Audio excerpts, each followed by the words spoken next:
बिस्मिल्लाहिर्रहमानिर्रहीम। मेरा नाम डॉक्टर लाल मोहम्मद है और मैं लीड रीडिंग हॉस्पिटल में चिल्ड्रन वार्ड में बतौर असिस्टेंट प्रोफेसर काम करता हूं। आज मैं आपको बच्चों की छाती के इन्फेक्शन के बारे में कुछ बातें बताऊंगा। सर्दियों में और ख़ासकर मौसम के तब्दील होने के साथ बच्चों की छाती के मसले बहुत ज़्यादा हो जाते हैं और हम फिर बच्चों के सीने ख़राब हो जाते हैं और जिसमें उस बार बार खांसी करता है और सांस सीने से आवाज़ें आना शुरू हो जाती हैं। तो ये बच्चों की छाती की बीमारी मुख्तलिफ़ किस्म की होती है। बस आम तौर पे जो बच्चों की बीमारी होती है जिसे हम URTI कहते हैं, जिसमें छाती नॉर्मल होती है लेकिन गले में इन्फेक्शन या नज़ला ज़ुकाम होता है जिससे बच्चों को खांसी आती है और उसका एक हफ़्ते में इलाज हो जाता है। दूसरी किस्म है जिसे हम रेस्पिरेटरी ट्रैक इन्फेक्शन या नमूनिया कहते हैं, जिससे बच्चों के सीने में ज़ख़म हो जाता है और उसके लिए फिर बच्चे के सांस भी ख़राब होता है, तेज़ बुखार होता है, खांसी बहुत ज़्यादा होती है। इसमें अक्सर बच्चों को दाखिल करना पड़ता है और उनको ऑक्सीजन की, नेबुलाइजेशन की और इंजेक्शन की ज़रूरत होती है। लेकिन ज़्यादातर बच्चों की जो हमारे पास आते हैं उनमें बच्चों का सीना बार बार ख़राब होता है, जिसे हम रिएक्टिव एयरवे डिजीज़ कहते हैं। लेकिन आम लोगों को हम समझाने के लिए इसकी बच्चे की सीने की एलर्जी है।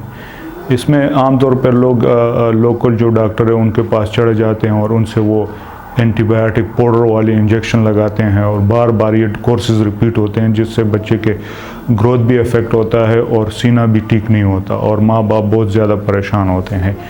ऐसे बच्चे जिनके छातियाँ बार बार ख़राब होती हैं उनको मुस्तनद बच्चों के डॉक्टर के पास ले जाना चाहिए और एक्सरे और टेस्ट वगैरह के बाद बच्चों की एलर्जी का एक ख़ास इलाज है, सीने की एलर्जी का एक ख़ास इलाज है जो कि करना चाहिए, जिससे बच्चों के बार बार सीने के मसला ख़त्म हो जाता है या ज़्यादा तौर पे कम हो जाता है और बच्चों को बार बार पाउडरों के इंजेक्शन लगाने की ज़रूरत नहीं पड़ती। इसमें हम बच्चों की दो तरह के इलाज करते हैं। एक को हम इनहेलर थेरेपी कहते हैं, जिसमें हम बच्चों को स्प्रे लिख देते हैं और वो दिन में सुबह शाम स्प्रे करते हैं और उनके सीने का मसला उससे 90 से 95% ठीक हो जाता है। या जो बच्चों को स्प्रे करने में तकलीफ़ हो तो उसके लिए हम कुछ और दवाइयाँ भी लिख लेते हैं और वो उन दवाइयों से उसके सीने की एलर्जी कंट्रोल होती है।